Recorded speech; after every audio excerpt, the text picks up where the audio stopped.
Right, hello everyone, welcome to another episode of Lion Den Sports. Very pleased once again to be joined by Laura Payne. Laura Payne 2-0 boxer. Yeah. First of all, apologies for the whole delay. You've been waiting here for quite a while. Yeah. That's alright, no, you're all good, you're all good. How's things going, Laura? Yeah, really good, thank you. Yeah, couldn't be happier. Yeah, good. Really good. Amazing, man. So how far have you come from down today? You're in Portsmouth, right? Yeah, Portsmouth, so I moved here in lockdown. So, yeah, no, not far. But that doesn't matter anyway. I would have travelled to come and be here today, don't worry about it. That means a lot, So, I guess, obviously, we like speaking to people, we like finding a little bit more about you. Yeah. So, I guess, first of all, how did you get involved in boxing?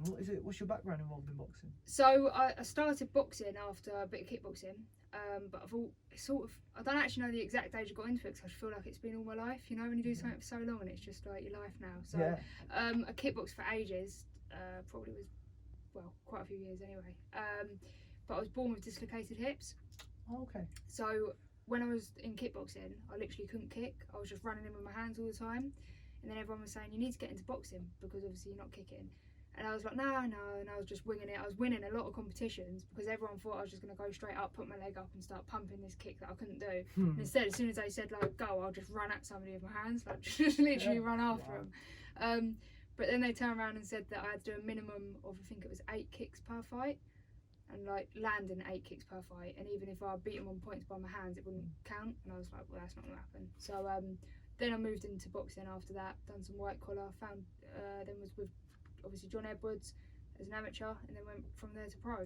Oh, you was an amateur with John Edwards? Yeah. Over in was that Guildford? Guildford, yeah. So I've been with John for all that, and it's perfect. You know, he's the best coach, and he now manages me as well as coaching me. So yes. He runs a great stable down there. I've boxed a few of his boys in the amateurs. Yeah. So he runs a good little stable down there. Yeah. No, and now he's moved exactly to the pro ranks. Yeah, he's moved to the pro ranks and stuff, hasn't he? Yeah. So now obviously we've got a good pro stable, but obviously Guildford City Boxing Club are still very good for the amateurs as well, producing national champions, champion after champion. So yeah, it's doing well. And what did you used to do as a kid alongside your fighting?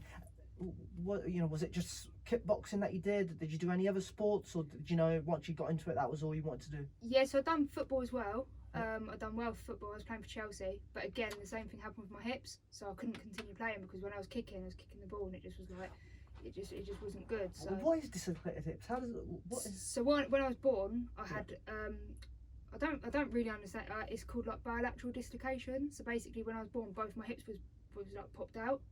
So I had to undergo loads of surgeries and things like that, and spent a lot of time in hospital with it. And then like when I was born, and then they sort of advised me not to participate in any sports. They said like you're not going to be able to. And every year I had to go out for a checkup until I was 16.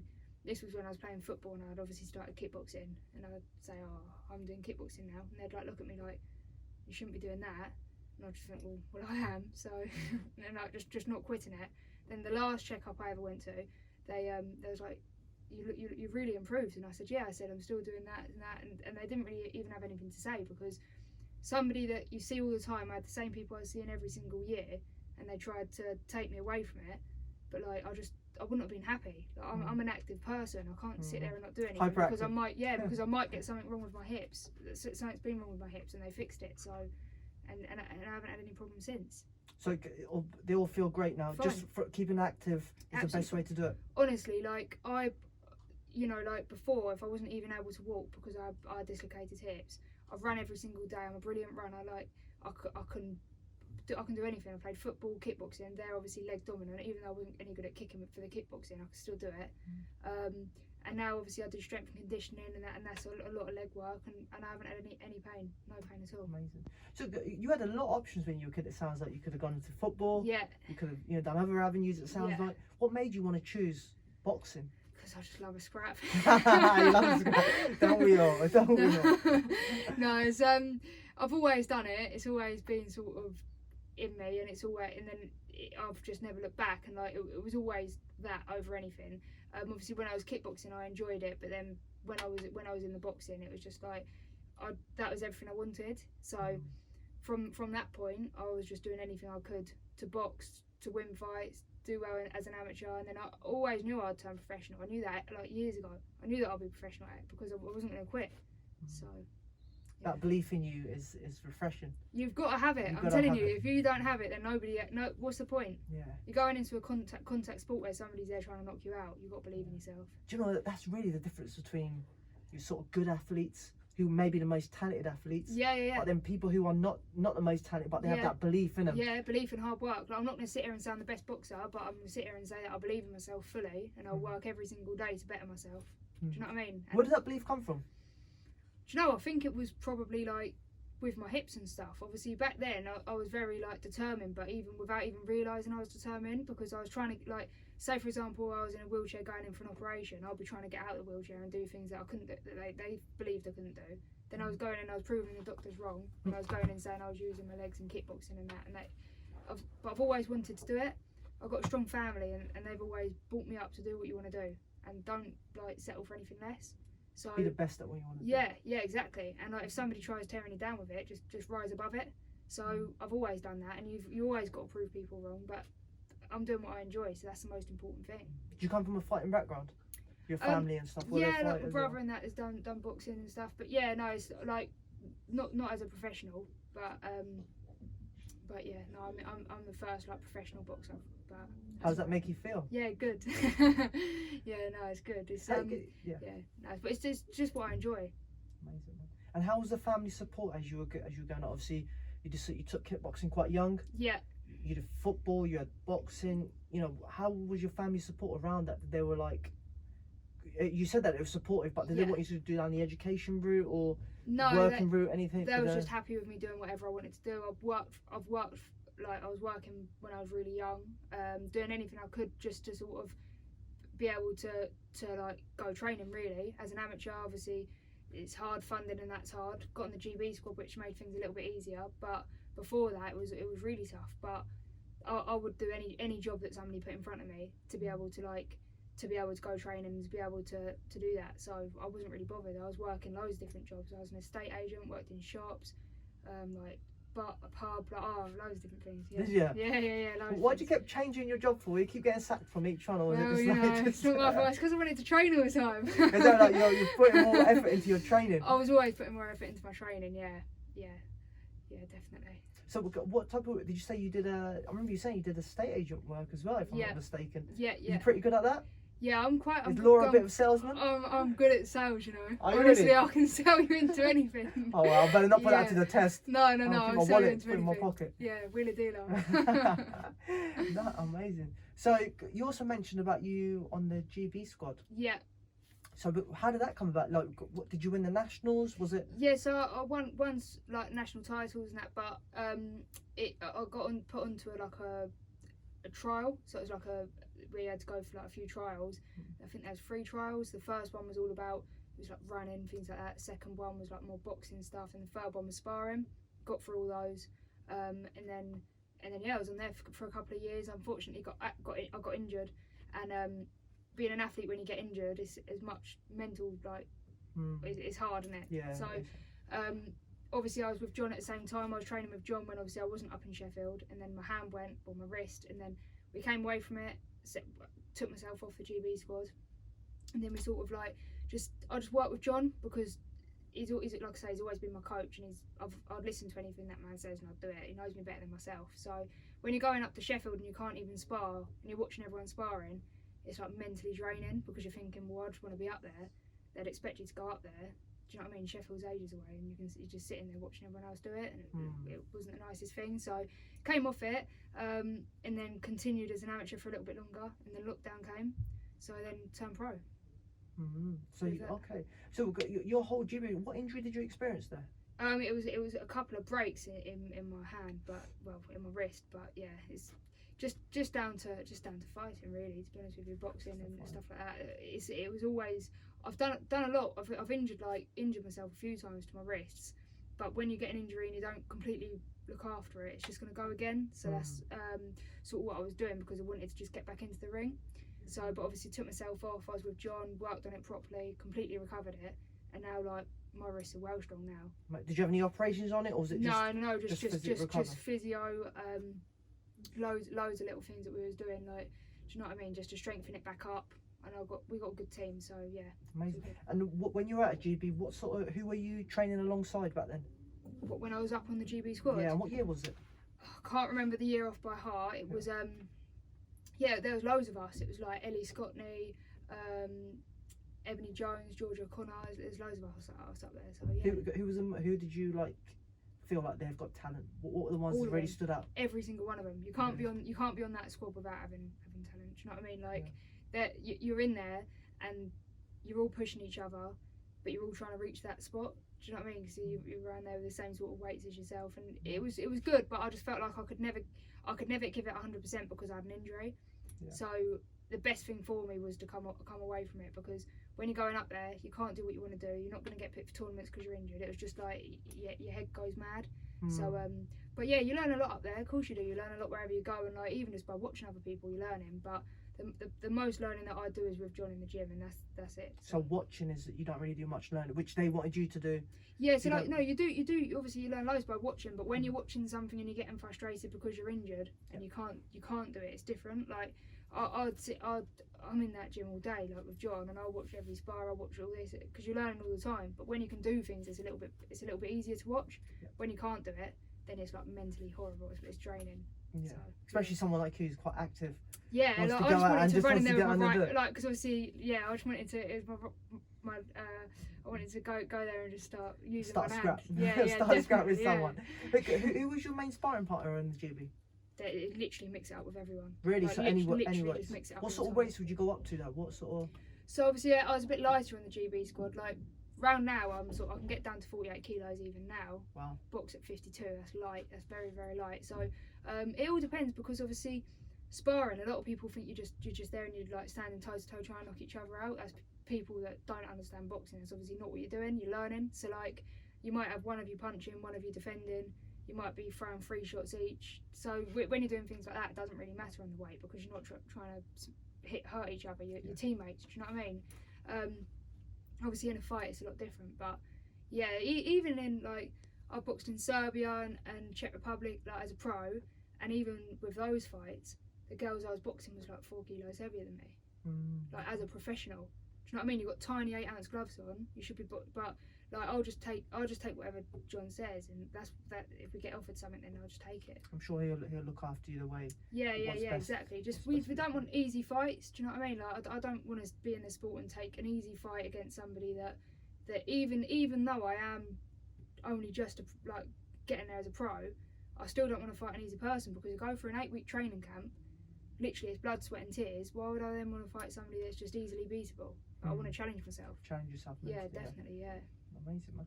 I'm just going to go back to one to the GB, just to the squad about that, because it's really interesting that they make you do conditional sparring. Yeah. There's so many benefits to that in there. Yeah. You're learning, and you're helping your opponent or your sparring partner learn as well. Yeah. Did that bring you on? Yeah, definitely. Because if you think about it, if you go into if you're doing like tech sparring, that's what they call it, obviously technical sparring. So, and you're told that you can only use your jab for like 1 round, then you've got to think of the perfect time to throw that, and you've got to think how you're going to feint to get a reaction to then throw it and land a shot. It's all different things like that. Or if you've got to defend, that's going to work your defence more than when you can throw a shot the whole time. Like, so it brings you on with things that you don't even know you're working. So it's like when I injured my wrist, I was still training with John, and like I was working on my other hand, my footwork and everything like that. Things that I probably wouldn't even put that much time into now. Obviously you cover it, but the amount that we had to go over it because I was in a cast for so long. Now it's like they're my strengths. Do you know what I mean? So were you training when you had your cast on? Yeah. Were you using the other hand? Yeah. I had a boxer on the other day saying the same thing. Yeah. I couldn't rest. I couldn't rest. You know, like I've had plenty of injuries, and every single one of them have still been inside the gym. But like, I prefer to go into the gym in Guildford than have to travel up to Sheffield. And do you know what I mean? It's different. But where does that mentality come from? Always want to be in the gym? Because a lot of athletes, once they're out of camp, they want to. The furthest thing they want to be is in the gym.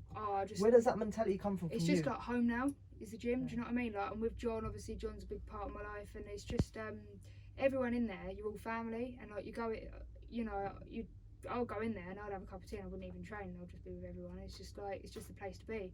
Guildford City. Get there. What is the connection with John? He's got a lot of boxers, isn't he? He's got a lot of fighters now. Yeah. And he was an amateur coach. Yeah. And he transitioned into the pros. Yeah. And he's got Ashley was over there with him. Yeah. He's got some Ebony Jones. He's got some good fighters down there. Well, what is it about John Edwards that people want to go down there? Knows everything. Yeah. He's so experienced in the sport. Yeah, he is. Like the amount of experience that man's got, you know, you get loads of people that want to train with him. You're lucky to be trained by him, and that's it. Like, I feel blessed to be trained by him because he's got so much experience. He's just like the man for the job, and you know, he's very knowledgeable with it. Well, what has he added to your game? To be honest, because obviously I've been with him the whole time, he's made me who I am, the fighter I am, the style I've got. So it's all him really. But the best thing with him is like he'll adapt to whatever you want to do. He'll adapt to it, and he'll let you be your own sort of styled fighter. And he'll just add things, tweak things. The technical side of him's crazy. He'll pick up every single technical point, really, and make you strong as well. Yeah. He added quite a lot to your game. Yeah, definitely. Yeah, no, he's the man for the job. Amazing, man. Amazing. And how long have you been coaching with me? So the beginning of lockdown, wasn't it? As a professional? As a professional. Yeah, beginning. So I turned pro like in the first lockdown.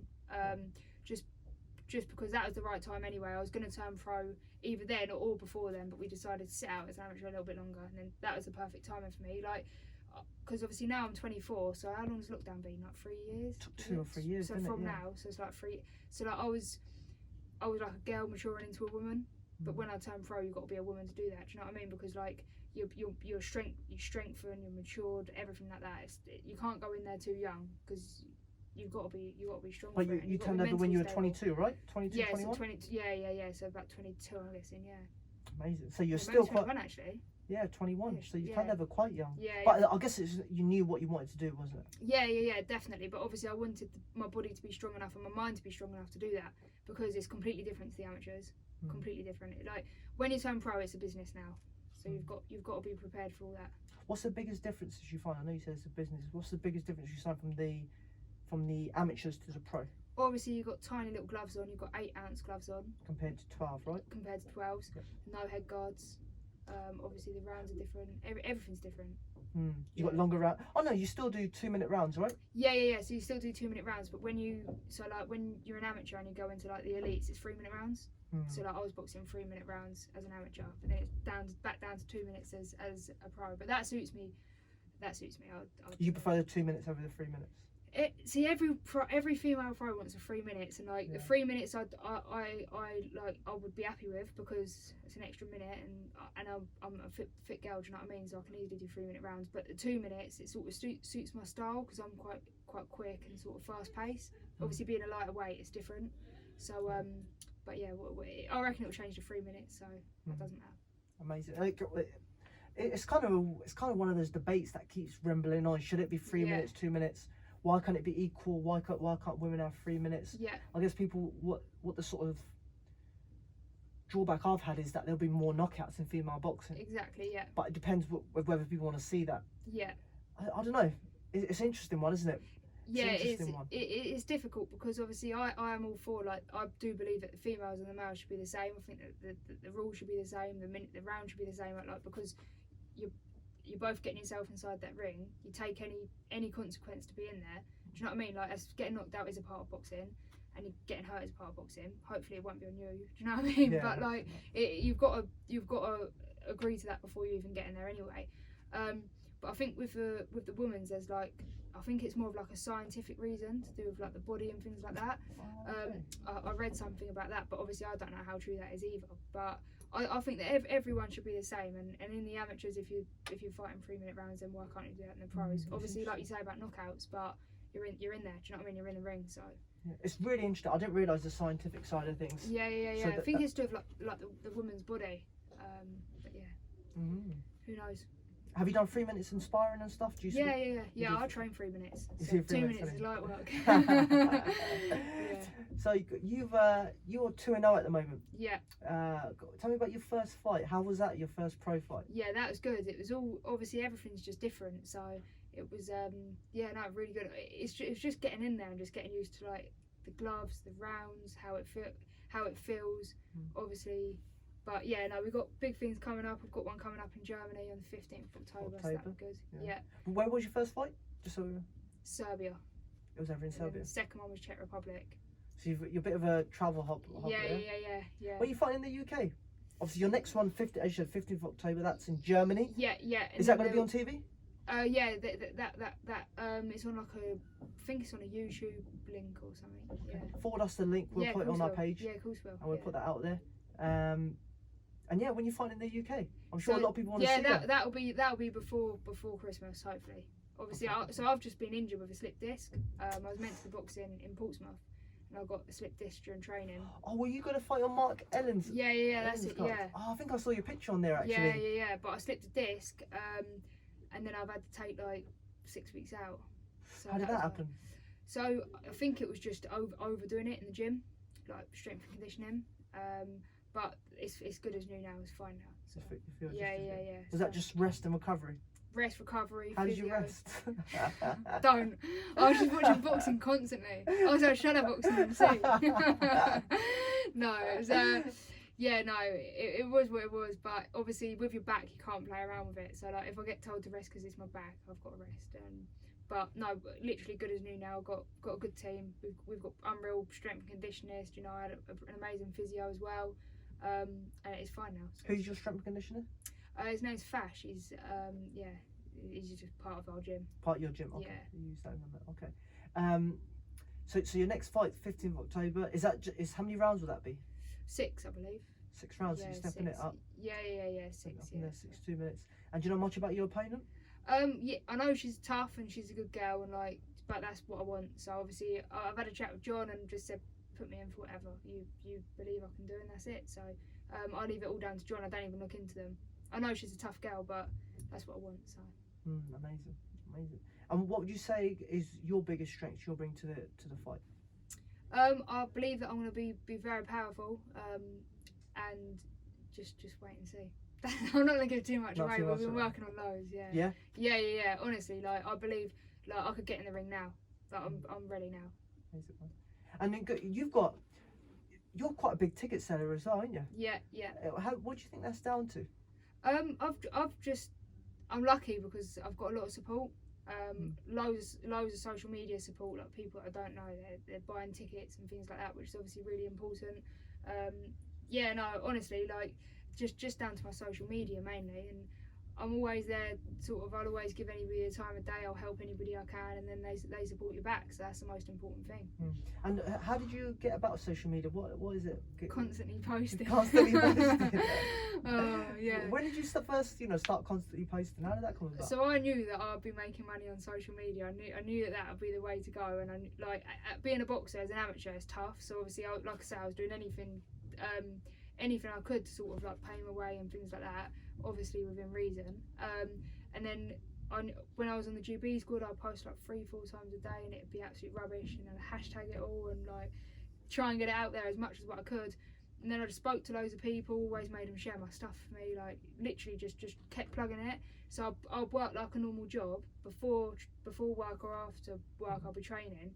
Then in my break, I'll be working on social media like it was another job.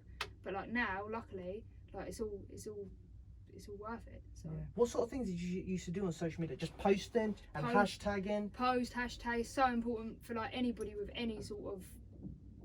Social media is the way that life's going now, do you know what I mean? I don't think there's even going to be shops there for much longer. I think it's all going to be on social media, other than for food and stuff. Yeah. Everything will be done by social media. Yeah. So even food, you'll probably be delivered to your house now, won't it? Yeah, exactly. Yeah, it's literally the way you see TikTok and things like that go. But I'm rubbish on that. But I've always just focused on Instagram. Yeah. But that's now I've made amazing sponsors through that. I've got an amazing backing through that, and hopefully now it'll just keep lifting. Do you know what I mean? There's big shows that I'm going to be getting myself on, and there's definitely some big moves coming. So yeah. So because the reason I want to bring up social media was I think it's so important for boxers. Yeah. We spoke about this earlier, didn't we? Yeah.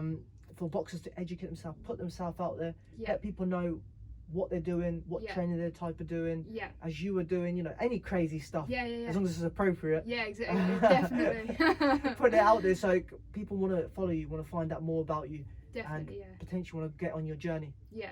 And you're a prime example of that. People have Yeah. believed into your story, Yeah. and it, you know, you was telling me you sold like 150 tickets on your second fight. Yeah. Hopefully that just continues to grow as you get exactly. bigger. Yeah, that's it, and that's the way that it's going. Do you know what I mean? Like, it's social media is the tool that any business or anybody should be using, because if you've got a business and you're putting it on social media, that's growing. If you're doing a podcast and you put that across everyone's social media that's involved in it and this and that, that's growing. Well, it's just growth, and it's growth like around the world, not even just in the same country. It's around the world. So if I'm going to go and fight in Germany, for example, like, I've got Germans that are following me. So then do you know what I mean? Right, Germany hashtag. Germany hashtag. Support me in your home country. I'm saying that, as the one you fighting, does she have quite a big following? Yeah, so I know she is well known, yeah, because I think she's done well as a kickboxer as well. But yeah, I'm ready for it, so don't worry. But we have many supporters coming out with you. Yeah, hopefully. But you know, the most important thing is that I go there and I get the job done. So. Hey, you fought on away shows quite a bit. How does that make you feel? Do you live up to that? Do you like that adrenaline? Yeah, definitely. I love it. Like, my first fight, I turned up there, and the opponent turned up at the same time, and she got out of the car with all the officials. No way. Seriously, yeah. And I've looked over and I thought, oh my god, I'm gonna have to literally school her or stop her or whatever. But then I was told, just get the rounds in, but just beat her comfortably. So I was just picking her off, and do you know what I mean? I just got the rounds in on that day, but obviously beat her very, very convincingly. So, but things like that, it's crazy. There's not as much rules out there. Like, we was meant to be fighting in a hotel that we were staying at, and then because it was in COVID, so they pulled it, and then there was like, we'll just set the ring out in the car park. So like the car park outside where the hotel is, and there's a professional boxing show going on. Imagine that somewhere in England. Wow, mental, innit? That's mad. So like, all the cars was coming in, parking, the people that was using that hotel, and they're pulling in, and all they're seeing is a boxing fight going on. Do you know what? I had someone on recently. That is a bit. Yeah. It's funny you said that. I had Lucas. Do you know Lucas Ballingall? Yeah. I had him on recently, and he said he fought over in Germany. Yeah. And they basically set up a ring in the middle of a mall, and they had people just go. They had a food court upstairs, and people just walking around and seeing these two geezers fighting on the bottom. Crazy, innit? But that's good promotion though, because like, do you know what I mean? If you've got one of these like small hall shows that you might struggle to sell some tickets, if you're going shopping and you see that, you're gonna watch it. Do you know what I mean? You're not making no money out of it. No, that is the only thing. That is the only thing. I'll just wait on the top floor, go and get some food. That is it. You just be watching it. That's the only thing. But I think that if you do it in like a clever way, do you know what I mean? Where obviously you're gonna make money. Yeah, they might have done it that way. Yeah, but if I turned up to shopping and they said pay a certain amount and I can go and watch a boxing fight, at that time I'd definitely pay the money, 100%. I'll get myself on there. Do you go to many boxing shows? Yeah, always on them. So watching them, yeah. What, like Matchroom? Is it boxer sort of shows? Yeah, any of them, to be honest with you, because obviously like I know quite a few of the girls because I was on GB with them or know them anyway through sparring or whatever. So yeah, no, I'm always floating around, definitely. The male side of the game can be quite ruthless. Like, you don't really support each other in your journey. It's very like separated. Yeah. Which is fair. It's your individual career. You move forward. Yeah. Do you find the women's sport like that as well, or is women's like there to help each other grow and want to get better? Yeah, I believe that the women's you're more sort of like helping each other, but obviously at the same point if you're a world champion, there's only one of you. Do you know what I mean? So like it does get a little bit sort of. It'll get more competitive obviously as you go on, but when you're sort of starting off, like I've only had a couple of fights, everyone's out to help you. Do you know what I mean? It's good.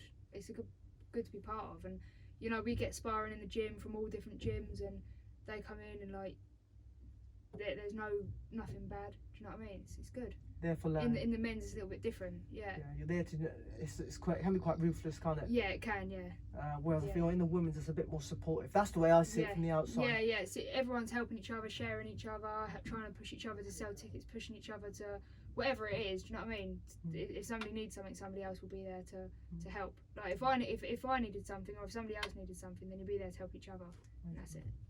And you were training in Portsmouth recently as well, right? Yeah. So I do a little bit. I was doing a little bit with James Birchall, and he was sort of helping a little bit whilst I was with John as well. So yeah. So it's all part of the same team. So obviously. Oh, James is part of the. Yeah. It was all part of our team. So he was coming down on Saturdays, like to help the pros, and but obviously I was doing a bit of him as well. So. Do you still train in Portsmouth?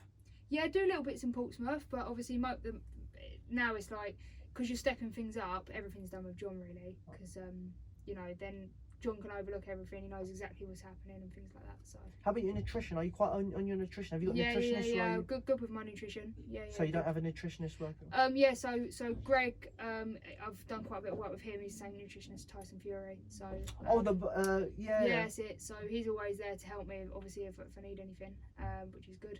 And then, but I know what I'm doing anyway with that sort of side of it. And then I've also got the meat man, and they send me all my meat, so yeah, it's good. You're fully sourced, love don't you? a steak. Man. Just like the chips too much on the side. Well, there you go. Well, you're making weight, all right? So, yeah, I'm fine. So you I'm can fine eat what you for want, my right? weight. Yeah, at the moment it's a lot easier for me. It's going to get harder, obviously.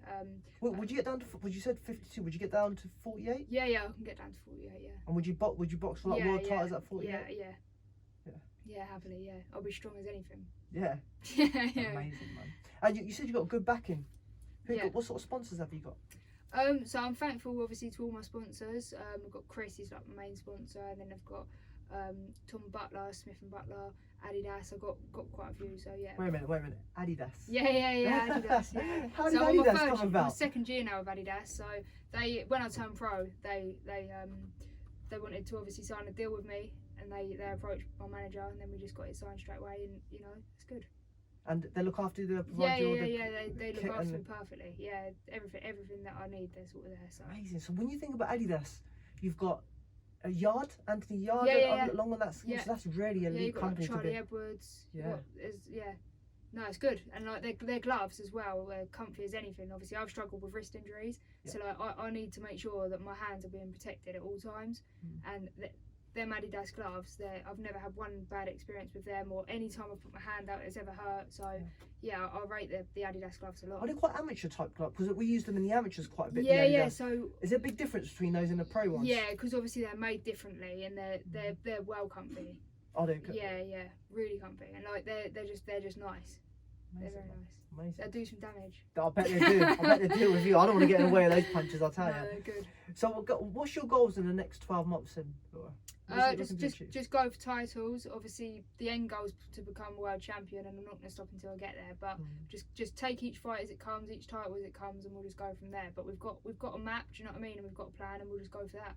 And you and John, you're working together towards that plan? Yeah, definitely, yeah. And a special one. Yeah, that's it. What is your nickname? I don't have one, because obviously my surname's Payne. So I used to be called like the Punisher, like there's loads of different names. Like I can see that as well. Names, behind that smile there's a lot of aggression. I just took that out and just Laura Payne. But John's is a special one. Nice. Yeah. Why does he call you the special one for? No, it's him. So everyone calls him the special one. Everyone calls him the special one. John can't go without a nickname. Even your coach has got a nickname. Yeah, of course he does. Yeah. He's been in the game for a long time, hasn't he? Yeah, he's even got himself a name in it now. Do you know what I mean? It's a special one, so you've got to be in there for a long time to have that. There you go. And I want to get some of your feedback on some of the fights coming up. Yeah. So you've got some big fights coming up. You got on the weekend. Yeah. You got Savannah Marshall against Shields. Yeah. What do you reckon about that? Marshall, definitely. Do you reckon? Yeah, Marshall, yeah. That's because you're supporting the home fighter, aren't you? Do you know what it is? I just don't think that there's a woman out there that's going to beat her, because I just feel like her power, I feel like she's just going to hurt anyone that's coming forwards to her, and I feel like Shields is going to bring a lot of, like, she's going to come forwards, but I feel like when she starts getting hit by Marshall, she's not going to like it. I believe that Marshall will stop her and knock her out. See, I think I'm going to go down the other route. Should we put a bet on? Yeah, I'll have a bet with you. I'll have a bet with you. It's on camera now. What are you going to do? It's on camera. Whatever you want to do. What do you say it? No, you tell me. You tell me. Hang on, mate. This ain't going to be $1 million, something like that. I know it's sponsored by Adidas, but be reasonable. No, you tell me. Let's have 50 quid on it. Alright, go on then. Yeah? Yeah, happily. So you're seeing... Marshall. Okay, I'm saying Shields. Right, there we go. I'm going to put that out after now. Get the ready out. You get the ready out. No, shall I tell you what I reckon, Shields? Yeah. Did you see the gloves are off? Yeah. Did you see in the last sort of 5-10 minutes, Shields sort of rattled Marshall? Yeah. Did you see that? She sort of rattled it, and I think Marshall's too thick-skinned for it. I feel like she might have got a little bit, but it's about obviously getting under each other's skin. But I believe that as soon as Marshall's got the gloves on, she's going to take her out. Do you think? Yeah. Oh Mate, The ready will be coming out your pocket. Now ready be coming out. But I'm gonna be messaging you on the You honestly, I'm like, yo, give my money. Give my money. No, I'm winning it. No, but it's a brilliant card though, isn't it? Yeah, definitely. Amazing. It's all women card. You got Ebony James fighting on there as she'll well. do well. Yeah. She'll do well. Who else is fighting on the card? Oh, you got the world title fighting on there as well. Yeah, yeah. Unification, top rank girl. Yeah, you got that. Marco, is it? Alicia, innit? That's it. Yeah. She's She'll fighting. win, I think. Yeah. Yeah, but everyone's saying what's her name? Her opponent, but I think she'll do it. Yeah, she beat the other Brit, didn't she? Yeah, that's the other it. girl. Terry Harper. That's it. She beat Terry Harper. Like knocked her out on her feet. Yeah, that was sore. That was a bad knockout, wasn't it? So but I just think, yeah, she's got power, and I believe that her style of fighting, I really like it. She's not like a textbook fighter. She doesn't have her hands up and sort of like 1-2. She's more just sort of like relaxed, and she'll pick you off. And I think that she'll do that of anybody she comes up against. But is there many more talents on the card that you've worked with or you know of that ones to look out for? No, all of them, to be honest with you. Because obviously you're all under the same sort of thing, you know. They're all coming up. They come up to our gym sparring. Like you've got Shannon Ryan, Ebony Jones. They come obviously Eb's up there all the time. But yeah, no, it's going to be brilliant. It's going to be a good fight. Are you going to the card? Yeah, I'll be going. Yeah. Are you going? Yeah, definitely. Oh, amazing. I'm going to try and get down. Some of the guys they're going down, so I'm going to try and get down there as well. So hopefully we'll see you there. Yeah, we'll see you there. You can get that ready out. Yeah, that'd be good. Top me the hand over, wouldn't it? You're not going to forget that, are you? If I do lose, I will be crying. Actually, I'll be crying. And just last, I want to get your opinion on Tyson Fury, Anthony Joshua. Tyson Fury. Do you reckon? Tyson Fury. Yeah. 100%. I'm not having a bet on that one. Tyson Fury. Yeah, no, I don't want to skint you out. Yeah, I know. Don't, please don't. No, Tyson Fury will do it. Do you know what? It's a weird one though, isn't it? Why he's offering it now and. Yeah, but I just feel like I just don't think anybody can beat Fury. Do you know what I mean? 6'9". His movement is unreal. Yeah. Obviously, he's got power, speed, like for a heavyweight. Everything he's got. Do you know what I mean? Yeah. But the most important thing is he's got it inside of him that nobody's going to beat him. He's got that heart, isn't he? Yeah. Like when he got knocked down by Wilder in that first fight, straight back up. That was incredible. And then when you see that eye that he had against Wallen, mate, it's sort of like them things that would stop anybody. They don't stop him, and he just sort of like it's like he'll feel it or he'll realise he's been down or whatever, and it's just like a switch that like it's like fight or flight. It's like you've either got to get up and do it now or you're done. Do you know what I mean? And every time he's got up and done it, I just don't know who's going to take that away from him, where he literally is like knocked stone out. I can't see it happening. Yeah, I can't. Joshua's chance. It'd be interesting. Obviously Joshua's got that gold medal, Olympic gold medal. So you think he'll rely on his boxing, but you think Tyson's the better boxer. Yeah. But also I think that AJ's obviously come off of a loss. And it's like, how much is that going to affect him? Yeah, and not one, there's 2 losses back to back. Yeah, back to back. That's like you sort of. Your mental state isn't going to be there as much as what it was before. That belief in yourself, that what we were talking about, it's the most important thing. It's not going to be there. Do you know what I mean? But he would have to show some very character. Yeah. If he wants to come back. Yeah. And beat him, but who knows, man? Boxing, if one punch can change it, and we're talking about heavyweight boxing. Yeah. No, exactly. I might set a bet with you near the time. I might go Joshua right. Maybe, but not at the moment. Free. Let me see how I feel on this. See how you feel when you're crying. Let me see how I recovered from that one. Yeah, I hope the fight does happen. Yeah. But ultimately, we want to see Usyk. Yeah. Usyk against Fury. I love to see. Yeah. Again, I think Fury definitely. Do you reckon? I want to see it. Yeah. I think I'm a Fury, but I love Fury. But Usyk again brings that unpredictability to it. Yeah, as well. Yeah, he does. But I just feel like the actual natural sizes of the men, I think that Tyson Fury is just massive compared to him. Do you know what I mean? But then AJ was as well. But look, he beat him. So he did. So interesting couple of months. Interesting couple. I want to ask you one more actually because it's just come to my mind. Good. Conor Benn and Chris Eubank Jr. Conor Benn.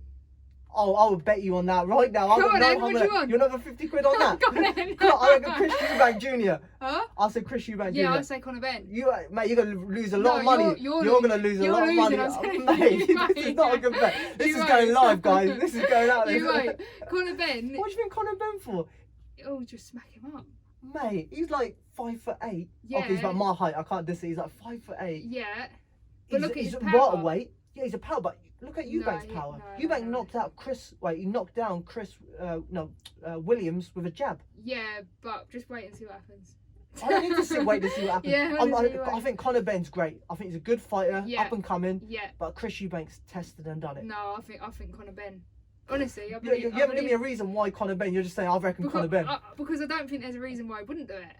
That's not good enough. I You're feel gonna make me it's convinced power, it's that I made a power. mistake. I feel like it's power. A power. Yeah, yeah. And then Eubanks His strength is power. Eubanks has fought Groves. He's a very big guy. much DeGale. happens. He's a big guy. Come on. You won't. You're doubting yourself. No, You're doubting yourself. I'm I've seen your not. eyes. You're rattled. I'm not rattled. I can You take wait, this all wait day. and see what happens. I'm ready. Wait Mate, and see I what feel so happens. bad. I'm taking 100 quid off you. Oh, you're not. You're giving it to me, so I feel bad. Listen, if I do have to give you 100 quid, my phone's off.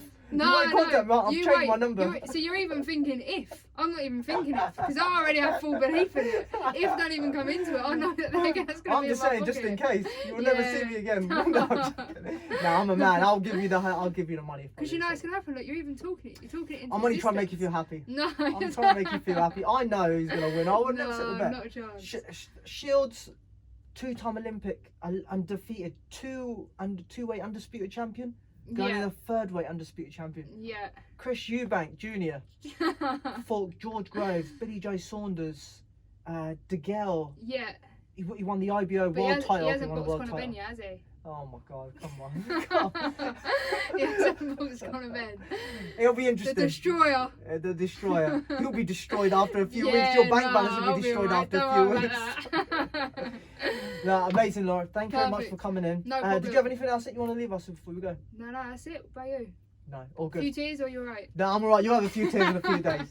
Thank you very much, Laura. I appreciate Perfect, that. thank you. Cheers.